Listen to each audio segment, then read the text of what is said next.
Неодамна сите светски медиуми пишуваа за измама со Бред Пит, кога непознат маж, представувајќи се како познатиот актер, ја измамил 53 годишната Ана од Франција. Сега во сличен проблем се најде и Сандра Булок, која ја информира јавноста за измамници кои лажно се представуваат како неа. Таа изрази длабока загриженост и за безбедноста на нејзиното семејство и за експлоатацијата на невините жртви од кои сторителите наводно барат пари. Во своето ретко јавно обраќање, Сандра јасно изјави дека не ги користи социјалните мрежи и ги повика сите своји фанови да бидат внимателни кога станува збор за лажни профили чии креатори го искористуваат нејзиното име. Длабоко сум загрижена за безбедноста на моето семејство и експлоатацијата на невини луѓе и моментално сум фокусирана на соработка со полицијата до која се обратив за помош. Сите профили кои се преправаат дека сум јас или некој поврзан со мене се лажни и се создадени за финансиски измами или искористување луѓе. Немам профили на социјалните мрежи, изјави актерката за People. Веќе некое време се шпекулира дека Јелена Розга е во врска со Иван Хулич. Српски курир неодамна објави фотографии направени во летото 2024 година, на кои се гледаат како Розга и Хулич се шетаат низ Бундимпешта држејќи се за рака, а сега српските медиуми пишуваат дека пејачката се мажи оваа есен. Извори за српските медиуми велат дека венчавката ќе се одржи во Сплит и дека се очекуваат 500 гости. Според нив, Розга и Хулич наводно ќе направат уште една свадба на екзотична дестинација како Бали или Малдиви.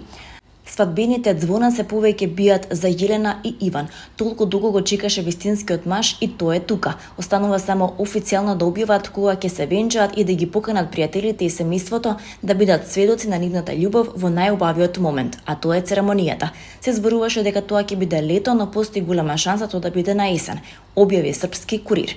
Јелена Розга не ги коментираше гласините кои се појавија, но нејзината последна објава на Инстаграм привлече големо внимание во јавноста. Таа објави дел од својот настап од Белградскиот Сава центар, каде го отпе хитот на групата Магазин "Било би супер", а во описот само накратко ставила златно момче со емотикон срце. Најавувате свадба? Прашал еден следбеник.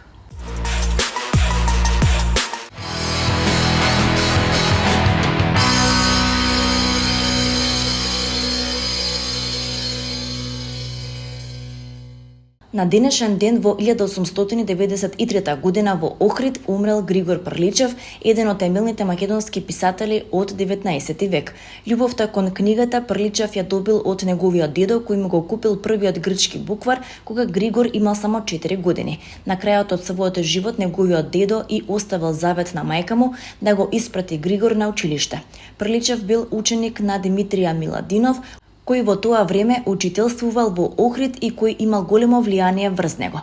Во 1859 година, како студент на втора година по медицина во Атина, ја пишува поемата Сердарот. Една година подоцна, во 1860 година, ја добива наградата на големиот конкурс во Атина за најдобра поема на грчки јазик.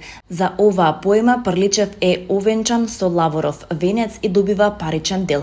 Истата година делото излегува од печат, а тој од стручната критика за делото добива епитет на втор Хомер.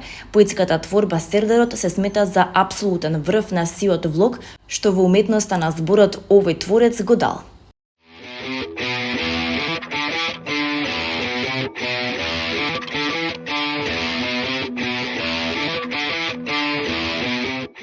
Фестивалот на европски филм Cinedejs распишува конкурс за пријавување на кратки филмови кои ќе бидат прикажани во рамки на МК Shorts, програмата на 24-то издание што ќе се одржи од 10 до 15 јули 2025 година.